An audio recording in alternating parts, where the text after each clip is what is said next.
Welcome to Healing Generations, a podcast creating a dialogue uplifting the importance of healing, strengthening, and supporting our communities, and that addresses the disparities and inequities in communities of color. Healing Generations is brought to you by the Healing Generations Institute, a collaborative initiative of the National Compadres Network and the Brotherhood of Elders. Be sure to subscribe to stay up to date on our new releases.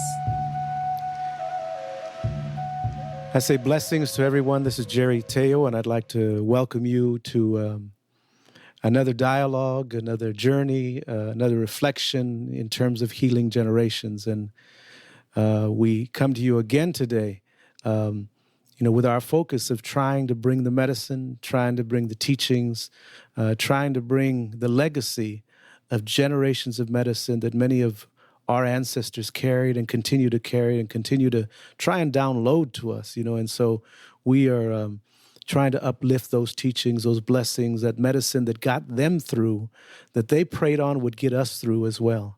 But at the same time, we are also attempting to heal generations of trauma that have come from, many hundreds of years of oppression, of racism, of disconnect, of, focusing maybe not on the right things, and we find ourselves again in this transitional period of time, and we have a choice about what we do with that, what we do with this transition, with these challenges, with these teachings, right now, and I feel so honored, so blessed, happy. I'm happy today to have with us Dr. Phyllis Hubbard, who, a friend. I consider her a friend, a colleague, just a wonderful soul. A wonderful person that's doing amazing work, and she's just a good person, first of all, and we presented years ago, and we found we had never presented before. And so it was like, okay, how do we do this? We've never presented before, and we began to speak, and it was like we knew each other for years, like we're old-time friends, like we had been working together for so long, And so I'm really blessed that Dr. Hubbard is really with us today. She is does so many things, but she's a holistic healer, and has so much really knowledge and experience. She's a board certified doctor of natural medicine, Ayurvedic practitioner, Qigong instructor, Reiki master, licensed marital therapist, she's a coach. She does so much, but really she embodies that healing medicine that our ancestors really channel through us. And so, and I can go on, and she can talk more about, the other part of her spirit and her blessing. But I just want to thank you, Phyllis, for being with us today and for being willing to share with the audience that we have. Let me say welcome again and many blessings, and turn it over to you so you can greet the audience. Thank you so much, Brother Jerry. It is such an honor, privilege, and a pleasure to be here with you. And you're so right. I have such fond memories of our first presentation. And I thought, where have you been all my life? My goodness, brother from another mother for sure. So thank you so much for having me. And I'm just excited for the conversation. Well, thank you as well. I want to begin by just allowing you to share a little bit about your life and your journey. We really believe that the work we do today, we've been prepared since we were born. There's a journey that we go on, and actually it comes through our ancestors. So I'd like to give you the opportunity just to share a little bit about your life and your journey and the teachings, some of the teachings challenges that you had along the way that kind of brought you to where you're at today. Wow, what an amazing question. Well, I have to start by saying that I came from a huge extended family. My paternal great-grandparents are mostly from Southern Virginia, and they had 26 children. And my maternal Wow. grandparents are mostly from Maryland, and they had 13. My maternal grandparents had 7 children, and paternal had 6. So I've always joked that I can't marry anybody from the East Coast because they might be a relative, but I'm not sure what area is safe because my paternal grandfather was stationed in Hawaii for 2 years. And oh, I don't know about that. And then I had a cousin reach out to me from Iowa. So I'm like, good Lord, I don't know. But that Mm, said, my experience is very, very different from that of my family on either side because my father was in the Navy. And he moved us away from mm, both families to New Jersey.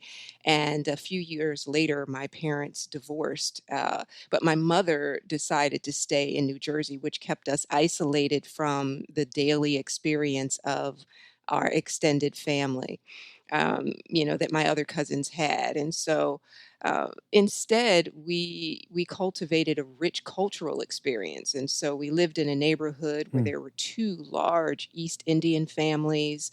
And the neighborhood was full of people that were Caribbean and Black. And my mom loved hanging around people that were African and Caribbean. And we used to go to these house parties. And for those of you that are not mm, familiar with that, we'd go to someone's house and everyone would come and bring the kids, and the kids would play upstairs. The food would be in the kitchen, and the grown-ups would party all night in the basement. And then the, mm. the kids would, jump and play until we fell asleep. And then miraculously, we'd wake up in our own beds, in the middle of the next day. And so I share that because it makes me a very unusual kind of Black person. I didn't realize I was unusual until I started hanging around with other Black folks in school. But the woman who watched me while my mother worked during the day was an East Indian woman from Trinidad, and she had 7 kids for me to play with. And so, from the age of about 5, I watched her preparing roti and making curry and ate all different types of food. I was very different from people that I went to school with, and I was completely immersed in an array of cultures, which gives me kind of a different perspective that I'm really, really grateful for.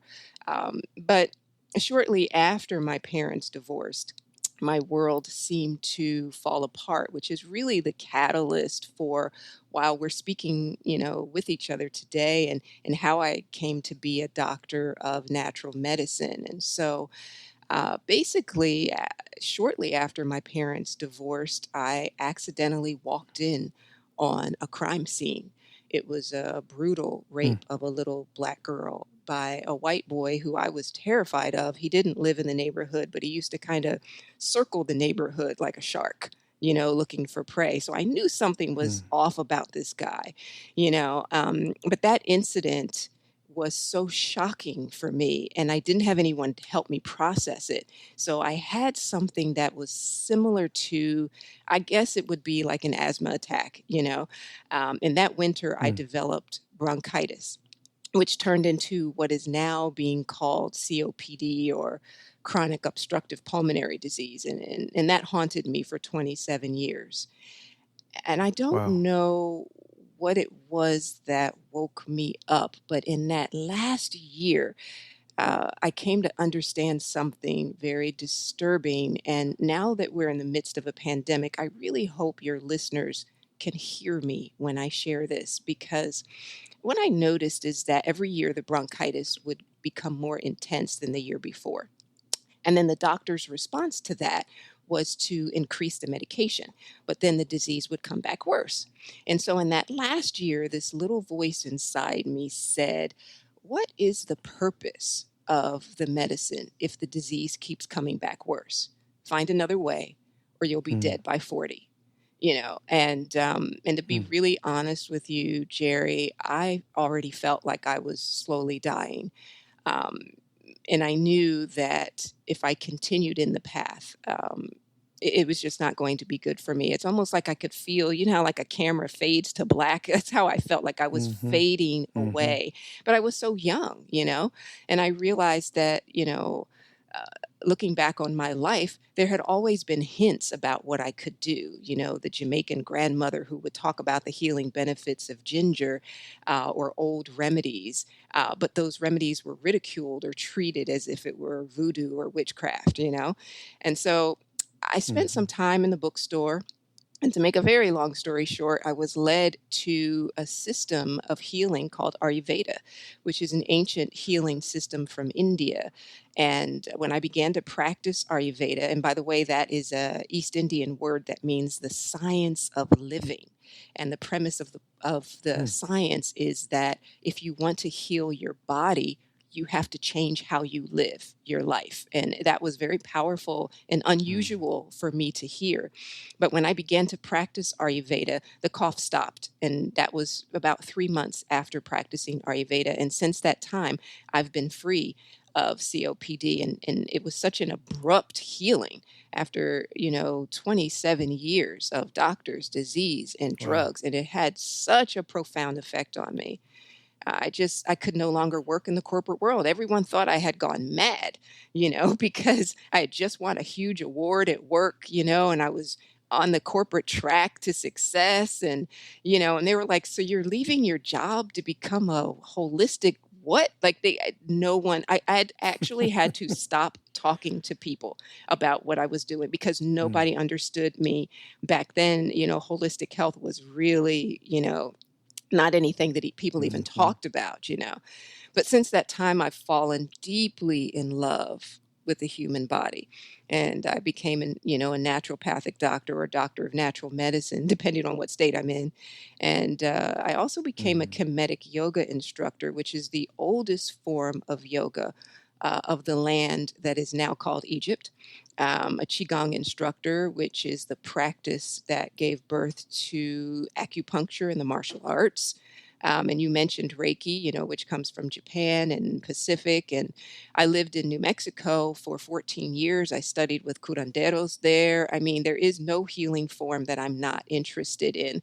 But after all of my years of study, I still feel like what I know about healing is like a grain of sand at the beach because it is mm, so powerful. But I mm, can tell you this for sure, and that is that our bodies are a self healing genius. And if you give the body what it mm, needs, it heals itself. And so I wanted to share that mm, story, mhm, because I think it's important. And also because we're in the midst of COVID, I wanted to share something that I know you could relate to. And that is that, you know, about 2 months before COVID hit, I had this intense desire to cleanse my body. And I usually don't mm, question these impulses, but I was a little annoyed because I always do cleansing with the change of the seasons. And so we were still a few months mhm, out before the spring equinox. So I'm like, I don't want to do it now, but I knew better than to mhm, question the innate wisdom of the body. And so I said, let me just look into it. And then it became this whole big thing where I started researching different herbs and I want to do this and that. And I was like, this is weird, but I'm just going to go with it. So I ended up ordering all of mm, these different herbs, creating my own remedy. And then I even accidentally double shipped myself some holistic disinfectant wipes. And which is hilarious because mm, you couldn't get your hands on wipes once COVID hit, and so I just started mhm, eating clean. And when the cleanse was over, I was like, okay, I don't know what that was about. But then about a month and a half later, COVID hit, and I said, oh my God, mm, my body is a self healing genius. And I share this because I'm not different than anyone who is listening to this podcast. We all have the innate wisdom. We've just stopped listening to it. The best mm, way to mhm, deal with a pandemic is to play offense and increase your immunity. Instead of just playing defense and waiting for a vaccine, which may not be safe or effective, and how many people are going to die while we're waiting for the vaccine. So I mhm, don't know why we're not mhm, talking about how to build immunity, but as people of color, we have to learn how to adapt and evolve with the changes that we face, which it requires investing yeah, significant time and deep critical thought, and taking mhm, actions that serve our highest good. So I could just go wow. on and on, But but it's powerful. well, I think many of us get confused, and I'm sure in your journey when you had Yes. COPD, the medical advice you got was fear-based. It was scaring you. If you don't take this medication, if you don't do that, probably as a young child, they did that with your parents. If you don't give her this, if you Yes. don't do this for her, Yes. she's going to get sick. It's going to get worse. It's all of that stuff, and Yes. and I'm sure that was a struggle for you all along, And I think Yeah. that for people that have ancestral wisdom, that had ancestral medicine, and then we live in a society that doesn't acknowledge that, Right. doesn't lift that up. In fact, diminishes the significance of that, and sometimes makes us feel ashamed, or that is alternative. That is, folk medicine. That is, there's no scientific evidence to any of that. It Right. confuses many of us. I wonder if you can talk about that struggle, because I'm Woo! sure you went through that struggle, and I'm sure today you get pushback even Oh, from all of that. Because I think that's what happens. People get afraid that if you don't yes. do this, you don't take this medication, and I think you're right. I think um, we don't know, and so we follow what the Western medicine says. What a beautiful question. The thing is, this kind of speaks to colonization and racism. First of all, let's just be Hmm. very, very clear. Billions of dollars of research and development is put into medication. No money is Hmm. offered for studying holistic health, right? In fact, the naturopathic schools were forced underground back when, the capitalism and the onset of, the Rockefellers and so forth, the onset of changing and creating the way our society would be built on this kind of capitalistic profitability model. And so it's like Hmm. if you treat someone holistically, they're healed. And so there's no return on your investment. They offer them a strategy and they're healed. And but if you take a medication that keeps your blood pressure within a range that we have deemed normal, right? But you have to take that medication for the rest of your life, then I get to make lots of money Hmm. on that, right? Rather than teaching Hmm. you that actually your body knew how to manage blood pressure before that medicine happened.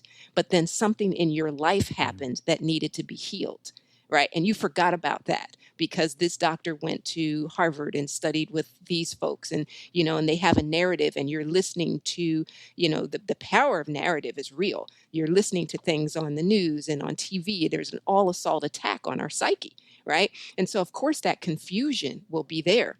I cannot tell you when I first read that book, I was at a place of desperation and I'm like, I need to figure out how to stop this Hmm. cough. And you're telling me that all I have to do is change my life? This is crazy. Like, what? This doesn't make any sense. It was so hard for me, first of all, to accept that I suffered unnecessarily for 27 years when all I had to do was make a few dietary changes, do some emotional work, and so forth, and I could heal my body. But I can tell you that when I Hmm. studied for 18 months in the Ayurvedic clinic, the only people that came to our clinic were people that medical doctors gave up on and said, go home and die or go Hmm. home and just be ill. And we healed all of them as students. I didn't even have a credential at that time. As students, we healed Hmm. every single one of them with food, with water, with love, with herbs, with healthy food. And some Ayurvedic treatments Hmm. that were, movement and so forth. And when you watch that over and over and over again, and then you go back into the quote unquote real world and you see this narrative of a disease fell out of the sky and it hit your body and there's nothing you can do about it but just take this medicine for the rest of your life. It's a hard sell, right? It's a hard sell when all the Hmm. money is Hmm. designed around marketing strategies to make you believe that your body is not a self-healing genius, right? So Right. it's a Right. tough one, but that's why we're on the planet to try and get folks to think critically and take their life into their hands. And there are times when you do need medicine. Don't let me just say that for the record. If your leg is chopped off, you're going to need some morphine. That hurts, right? Hmm. You're going to Hmm. need for Hmm. acute situations. Medicine is beautiful, but as a long-term strategy, Mm, that's where I really, Mm, really mhm, question. Right. And so we have to learn how to believe in the healing power of the body and our own common sense. Right. So that's important. mm, mm. Yeah. I want to come back to something that you talked about that was kind of if you were the impetus of you talked about your COPD, Mm, you experiencing a trauma, right? yes. Because we know as people of color, our ancestors, grandparents, great have experienced tremendous trauma, and we've talked about that the body keeps the score, right? It really infiltrates our body, right? As we are in this pandemic, this COVID-19 pandemic, but also this, a racism 20 pandemic, and realizing that many of us are being triggered by incidents that are going on, but it's triggering memories of experiences we've had in our body for many, many years, right? Mm, And that results sometimes in illnesses, is hmm imbalances in sicknesses that we don't know where they come from. Sometimes we don't know why our body reacts that way. Can you talk a little bit about the connection between trauma and then the imbalance or the illness in our body, and then what's important in terms of recognizing that as we move towards health? Absolutely, absolutely, and thank you for bringing me back to that. Many years after healing my body, I remember sitting in a class as I was learning more about Ayurveda, and I said, I never asked the question as to why did I develop a disease of the lungs. And in Mm, Ayurveda, it is believed that disease begins as an emotion, right?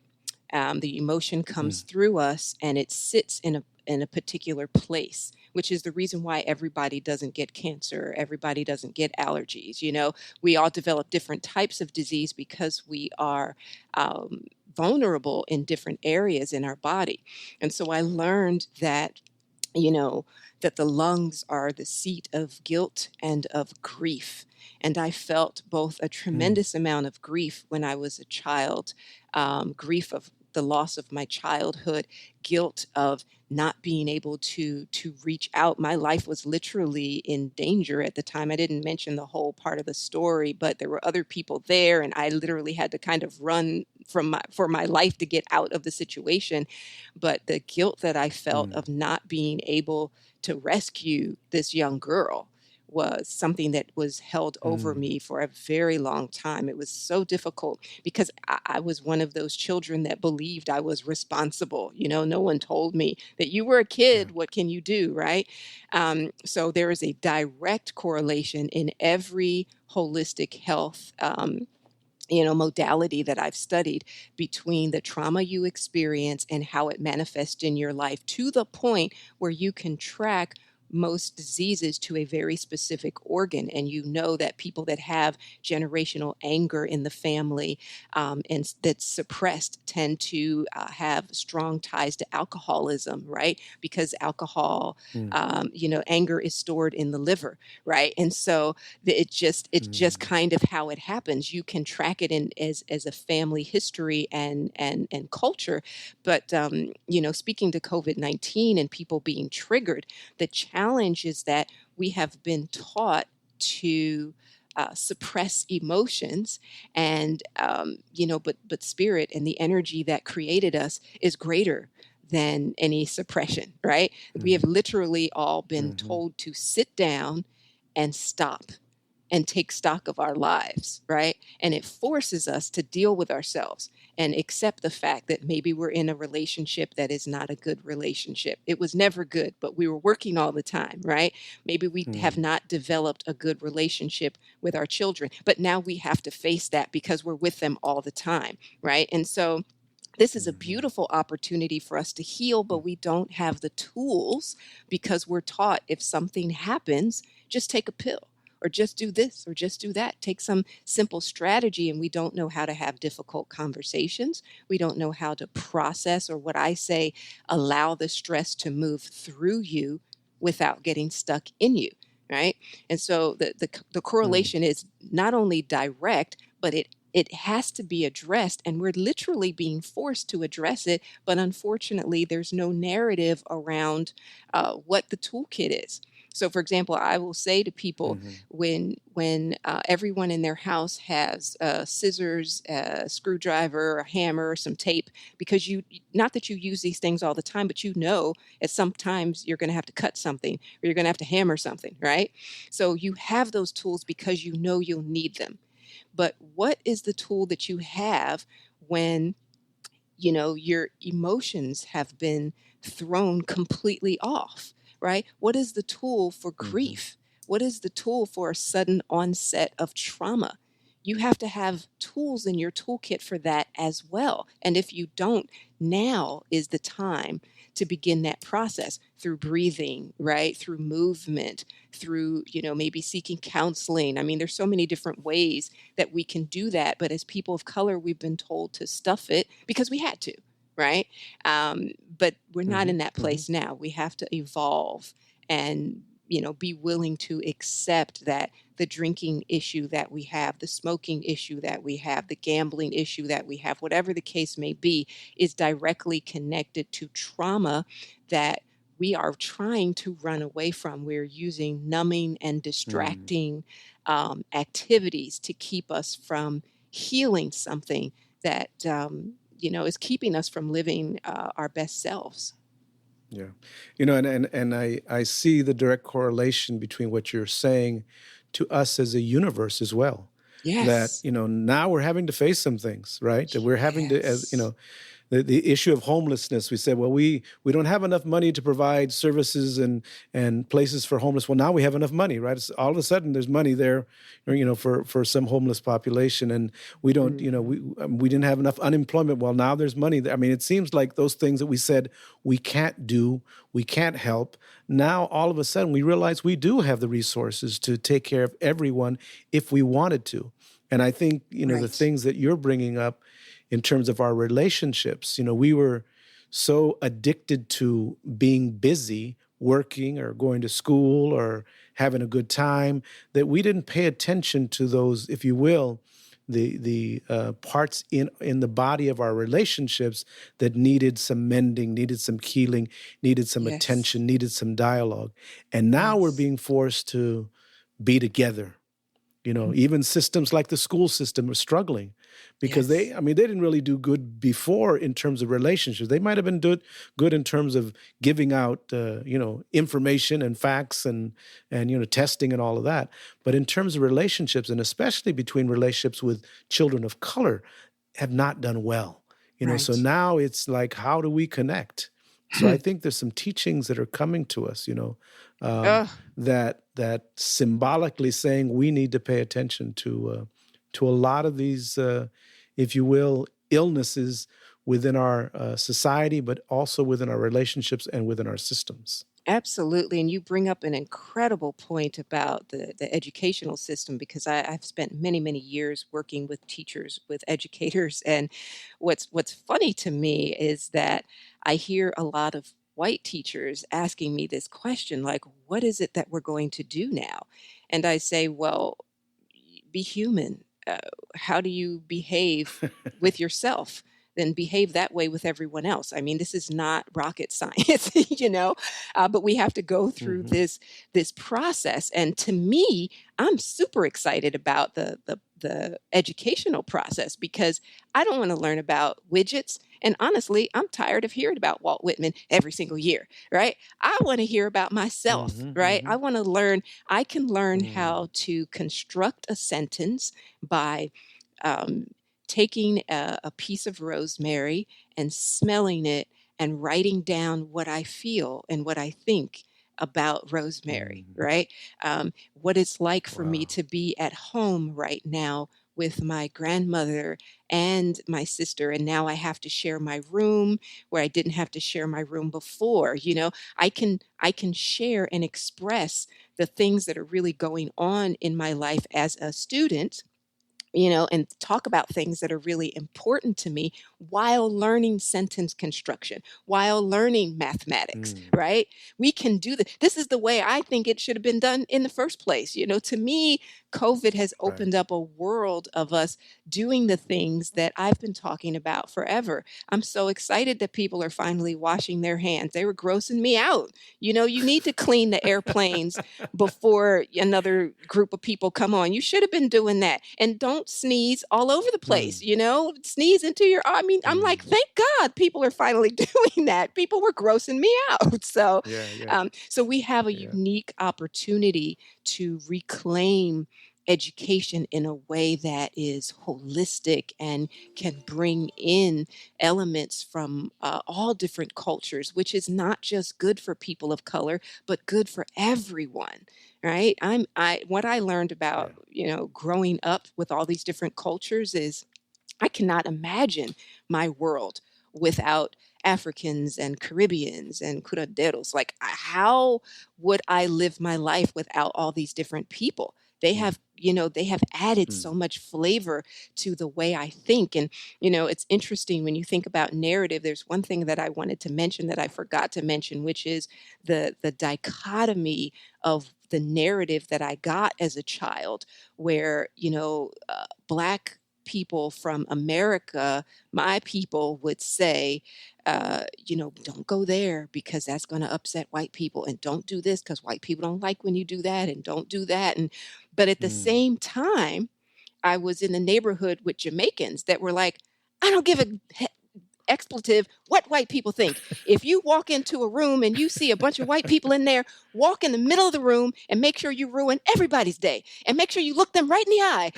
Power to the people. And I was like, this is, they're both Black, but they have two totally different ways you know of thinking Mm, about, yeah, yeah, yeah, yeah. how, and so it was so interesting for me to, and then I had a Nigerian stepfather who was like, you don't know anything about your history, you don't know anything about your culture. He caught me watching Tarzan one Mm. day, and he was like, you think we'd let some stupid white man go swinging through the jungle? We'd kill him. And I was like, is that possible? Like, could you retaliate against white people? Like, white people don't disrespect people in Yeah. Africa? Tell me about that. So the Hmm. narrative thing is important, and the way that we can educate ourselves and our children has just, the door has opened for us to level that up, and that to me Mm. is exciting. Yeah. Well, in our traditional way, in my traditional medicine and teachings, we talk about that the first teaching in life is that sense of welcoming, that sense of embracing the whole person as a sacred being. And to Yes. me, right now, this universe is challenging us to do that, to see Yes. everyone as sacred, to see everyone as a blessing. And we think, well, of course, but no, not of course. This is not the norm in this society, and Mm, especially in this country.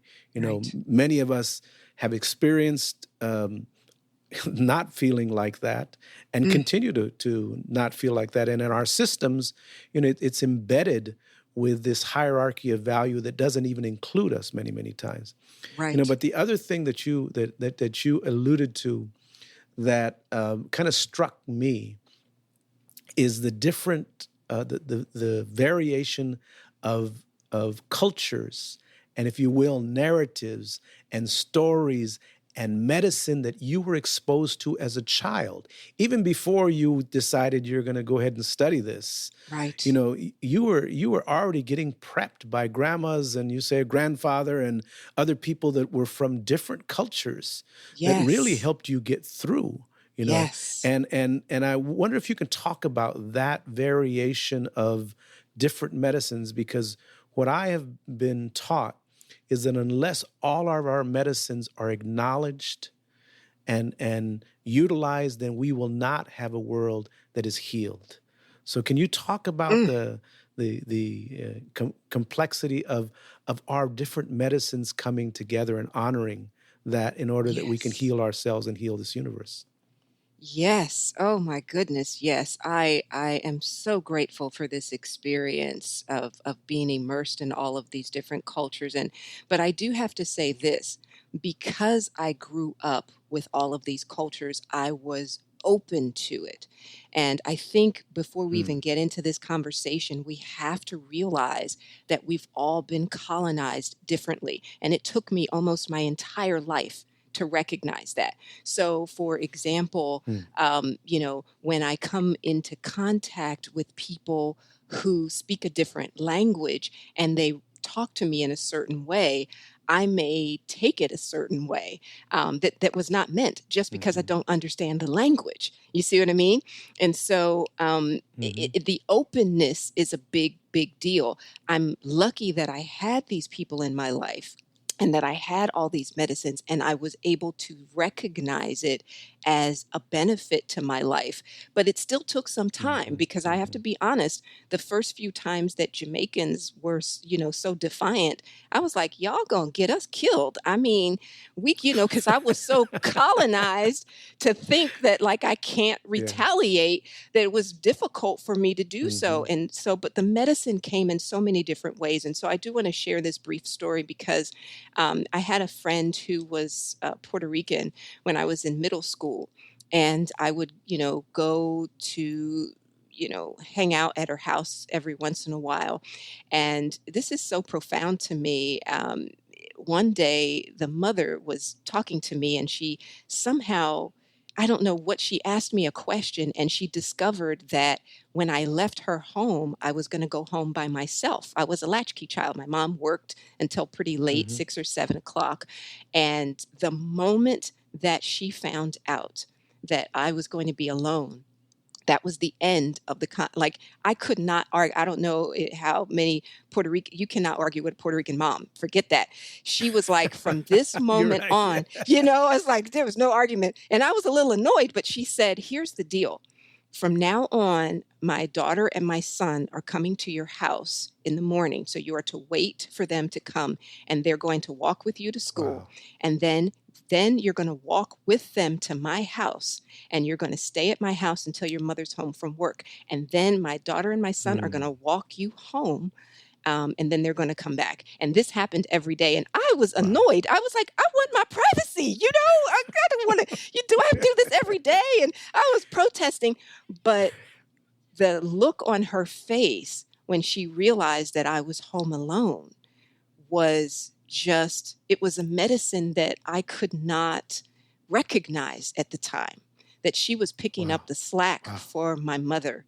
And, but to recognize that because I hung out with this friend of mine who was Puerto Rican, and, Puerto Ricans and Latinos in general, this is something really Black people need to clean up. But Black people don't allow Latinos to have an ethnicity. You're either Black or you're white. You know what I mean? So if you act a Mm, certain way, mhm, you're mhm, white, and if you act a certain way, you're Black. And so this particular Puerto Rican friend of mine mhm, was too white acting for my Black friends, and so they gave me a lot of mm, grief about it. And because I mm. had so many friends from different cultures, it gave me the backbone to fight back. At first, Yeah. I was a little scared, Yeah. but then I recognized, I said, you know what? I had friends before you, I'll have friends after you, and you don't determine who my friends Mm, are.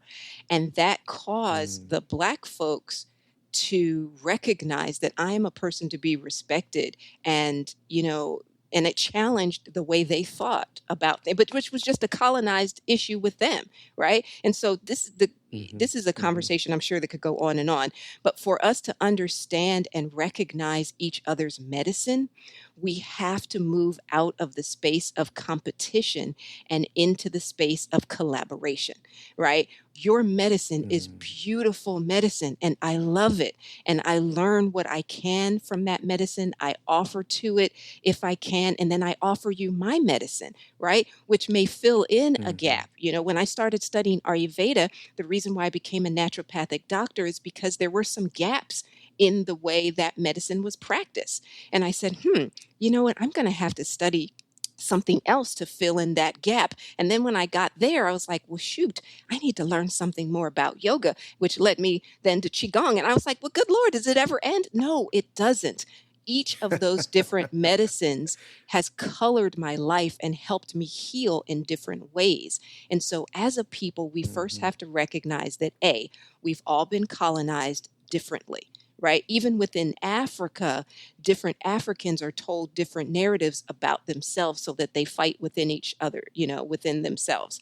And then in Mm-hmm. this country, I lived in Miami where the Cubans were like the white people and the Mexicans were like treated like the black people, Mm-hmm. right? Which is ridiculous. And the Mm-hmm. Haitians were just not given any respect at all whatsoever. The Colombians spoke the best Spanish. I was like, this is ridiculous, right? So can we just, enjoy Nicaraguan food and, enjoy Cuban culture and dance and sing with each other? And no, because we're too busy trying to fight for our own sense of identity, because we're in a space Yeah. of competition, instead of healing ourselves and recognizing that I can be whole within myself and love what I love, and then embrace your medicine as well, and we can utilize and share those medicines so that we can help each other heal in a way that's stronger than if I just tried to heal on my own, right? Right. Right. And if you think Yeah. about a Yeah. car, let's just take it to business. If you think about a car dealership, right? A car dealership makes more money if his dealership is next to other car dealerships than if it's alone by itself, right? Even though everyone who Mm-hmm. shops is Mm-hmm. not going to buy from that dealer. This is a known concept in business, right? If you want to make money, you got to put your dealership next to a whole bunch of other dealerships, because I personally don't want to drive all over town when I'm looking for a car, right? And so when you think Mm-hmm. about it and think about, people of color, we're so traumatized that we don't see this value in working with each other. Right. And it is true that when we Yeah. come together, we might step on each other's toes, but that opens up a beautiful opportunity to have a healing conversation, to better understand each other, and to transform that issue. So we have to evolve past our pain and recognize that we were colonized to compete with each other. In fact, Hector Sanchez, I love him, right? He cautions us to not take the bait. I heard him say that on a call Mm-hmm. recently, right? It's so important that we are Mm-hmm. baited to be pitted against each other, and we have to follow Yeah. that directive. We have to dream bigger, celebrate our strengths, and honestly work on our weaknesses. And every single culture has weaknesses that we need to work on, right? So let's Yeah. be humble Yeah. about that Yeah. Yeah. and do the work. It's a beautiful kind of connection, what you talked about earlier and what you're talking about now, because you said that each person will carry their trauma in a different part of their body, right? Yes. And so some, it may manifest in your liver, your kidney, or whatever. Each of us will manifest our trauma in different places. But I also think now that what you're mentioning is each culture will carry our trauma in a different place too. Yes. So depending on how Yes. you were colonized, you will carry your trauma in a different place. So my family coming Yes. from Mexico and being indigenous people too, we have a certain trauma that we carry in a certain place, right? That is different than, African rooted people, that are different than Asians, and I even think white people Yes. carry their trauma in a whole different place. But you also Sure. mentioned something that I think is significant, and that is acknowledge it. If we don't Yes. acknowledge our wholeness in our medicine, but also our where we need to work, where our illness is, where is the imbalance at? If we don't acknowledge that, then we can never get to wholeness and can never get to being well. So I'm wondering if you can, because you're a practitioner, but you also do a lot of training and teaching. I wonder if you can speak to some of the things that you think are important for us to be well, for us to heal as people, especially in light of COVID and in light of, Mm. the racism issue and the other issues that are coming up. What are really important things that you could offer in terms of advice so that we can heal, we can deal with our illnesses and find a better place of balance and wellness? Mm. Wow. Well, the first thing is that we have to start with ourselves, right? We have to start with ourselves and with self care. We always want to say, oh, people need to do this and those folks need to do that.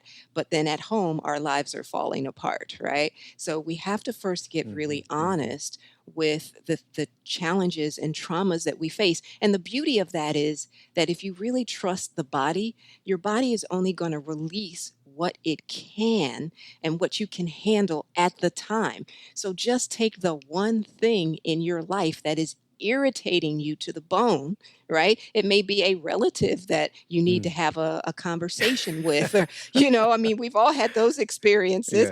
Yeah. It may be Right. something as simple as that, but that action that you take to heal that process will then open up another process. It will, first of all, give you the experience of, okay, this is how I work through the process.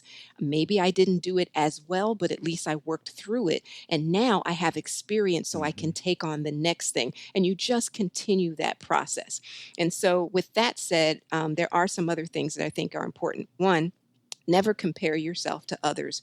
A rose does not, spend its entire life wishing that it was an orchid, right? So if you're a rose, be a Mm. rose and be the best rose that you can possibly be while honoring and respecting the orchid and in all that the orchid has. Can you imagine if we only had roses on the planet? How boring would that be? Right? Hmm. So be the best rose that you can be, and then honor and respect and be happy for all the other types of flowers that show up in your life. And have conversations with your elders about their healing medicine. You may not think that they have healing medicine, but how would you know if you don't ask?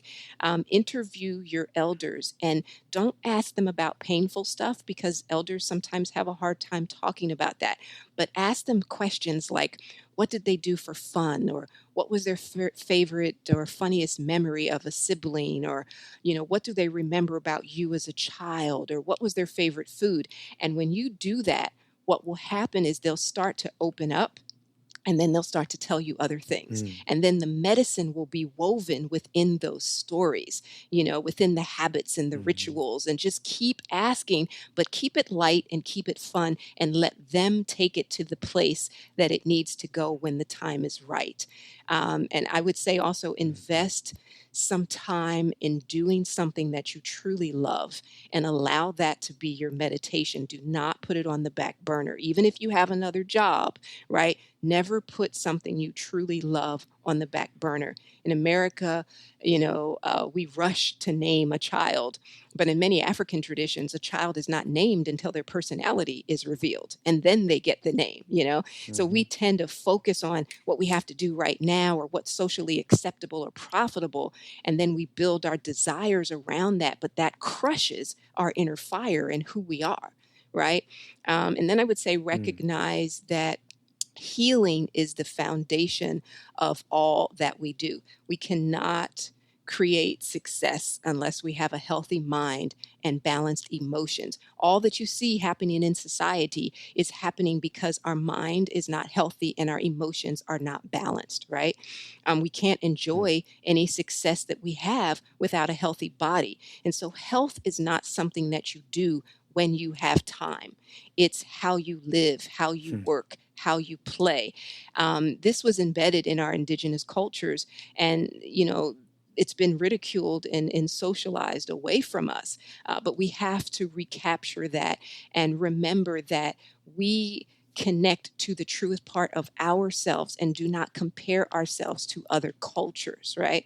And so, with all of that Mm. said, in terms of more practical things that you need to do, develop a minimum daily personal practice. This is the minimum amount of time that you will actively engage in your own self care. And I do not care if you only give me 30 seconds. You have to give me a minimum amount of time, right? Give yourself a minimum amount of time that you will. You say to yourself, I'm not going to bed unless I do this thing for myself. And it might just be take 3 deep breaths. But I want to give everyone a clue as to a way to get started, and that is to control your Mm. day. When you wake up in the morning, before you check the news, before you check your phone, before you check in with anyone, you check in with yourself. Never, ever, ever let an outside source be your first point of contact when you wake up in the morning. I would also say, as particularly as people of color, we have to evolve. We have a unique opportunity to create a better world, but we have to let go of the way the world was, which means that there's a transition that makes the world inconvenient and uncomfortable, and we're going to have to move through that. I'm in the middle of renovating a home, and it's very uncomfortable, and I'm in a remote area now, and it's very inconvenient, right? But it's my vision of what can be and my openness to the fact that it can be greater than I can possibly imagine that keeps me doing the hard work of caulking, painting, pulling up carpet, sanding, raking, planting, right? You have to do that work within yourself. Even though the society is going through all these changes, you have to do that hard, nitty gritty work, right? Because it will build fruit, right? So that's important. And if you have to compete with someone, just compete with yourself, right? Just take an action that's better than an action you took the day before, right? Let go of that. Never, ever, ever allow white people to make you feel as if you're less than. Right. I learned this when I was at the airport because I used to fly a lot. And, I would get upgraded to first class, and white people would be very offended by this, So they would do things like they try to cut in line in front of me and look at me funny. And I was like, oh, yeah, you know what? I'm not going to let anybody make me feel uncomfortable. So I would take a deep breath and I would find a place of love within myself. And I would look right back at them with love. And if they tried to step in front of me, I would just block them. But I would block them with love, right? I'm not going to allow them to reduce me to that low level of consciousness, right? It's very important. I had an Uber driver once tell me that his family, when they came to this country, they stopped wrapping their heads because white people were uncomfortable. And I was like, you better put that wrap on your head. I got a head wrap on right now. You wear your head wrap, I wear my head wrap, and white people are just gonna have to get used to it, right? And so I think as people of color, we're afraid to step out as us because of the way we are, ridiculed. But the thing is that white folks will ridicule us, and then they'll take our culture and dumb it down and then sell it back to us at a profit, right? So we have to not take the bait, right? And then the final things I would say is to give from your excess, right? Your overflow, and not from your essence. And breathe and pause before speaking or acting, and make your body a hostile environment to viruses. I guess I have to share this because we're in a pandemic. There are a few things specifically you can do. You can eat before 7 p.m. You can refrain from eating mucus-forming foods because viruses love mucus. So lots of meat, cheese, sugar, processed foods, they make your body a tasty environment for viruses, right? Eat fruits and vegetables and control your stress. And I think I want to end on this note. If the news is upsetting you, then you're watching too much news. The news only covers the lowest common denominator of our society. The conversation that you and I are having right now, Jerry, and all the amazing work that's going on every day is happening every day, but it's not considered newsworthy, right? So just remember that for as much of the negative stuff that you see on the news, there's this stuff that's happening right now, all day, every day, that is not newsworthy. The primary goal of the news service is to get ratings, and fear sells. So don't give into it. You can stay informed without living your life around this lowest common denominator of our society. So those are some things that we can tangibly do to start, actively engaging in our own self-care. Do you first, and then you can reach out and help others. Wow. We could go on and on for hours and really just, it would only be the tip of the iceberg. But I really want to appreciate you. And I know if you, signed on to this podcast, you'll also see the contact information for Dr. Hubbard as well. She has their own website with, maybe you can talk a little bit about that, because you have a number of Yes. resources on that website that I think are very helpful to people. Can you want to mention those? Yes, please. Yes, I would love to. So if you go to my website, www.phyllishubbard.com, and you go to the virtual learning tab, there's a ton of information there. And there's also a community collaboration tab. There's podcasts, there are videos, there are cooking videos with recipes, there are breathing exercises. And I did a very specific YouTube channel as well, which you can access by going to bit.ly/Phyllis YouTube. In fact, I just did a mini course called What Medicine is in Your Pantry, right? It's just a 25-minute course of, did you know the healing power of rosemary or sage, And so it talks about all of the healing properties as well as contraindications and so forth. So definitely go to my YouTube channel, subscribe to that, stay connected through my website. I have a 77-page study manual that you can order on the website if you really want to get deep in terms of how to get healthy. And if those of you who are listening to this podcast between now and October 7th, I'm actually doing a workshop. So if you go to the events page on October 7th, I'm doing a workshop called Get Radiant, Achieving Health, Peace, and Power in the Midst of a Pandemic. And I know we can do it. So if you get on the website, go to the events page, you can learn all about that. Please do stay connected. And thank you so much, Brother Jerry, for just the amazing medicine you bring, the work that you do, and for having me and allowing me to, pontificate on and on about, I love the body so much. 5 hours from now, I could talk about the cell for 5 hours. So, so thank you for allowing me the space and the place to share my enthusiasm for healing. Well, and thank you. Thank you for all that you do and all that you provide and all that you offer to so many people. I really want to thank your ancestors. Thank those grandmas. Yes. Thank those aunties. Thank all the people that have come, and even thank that illness that came to your life to teach you, a very valuable lesson. But thank you for reaching for the medicine, reaching for the healing, and not accepting what the ramification of the trauma presented to you. Right. You reached for the medicine, and somehow you knew through the voices of your ancestors that you had the medicine within you, and now you're sharing that with others. Yes. So I just want to thank you for that, and we'll continue to work together and continue to share in this way. I want to just thank the audience for joining with us today. Please continue to listen, share this with other folks, and leave us a review.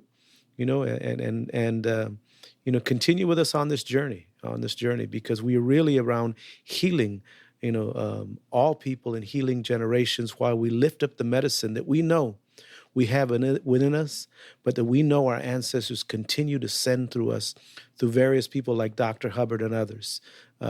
We have a responsibility for carrying this, for healing our wounds, so that the next generations have more medicine, more blessings, more sacredness, and less struggle. I want to thank you and send many blessings to all of you. Have a wonderful day. For more information about Healing Generations and the Healing Generations Institute, visit nationalcompadresnetwork.org and be sure to subscribe to stay up to date with our new releases.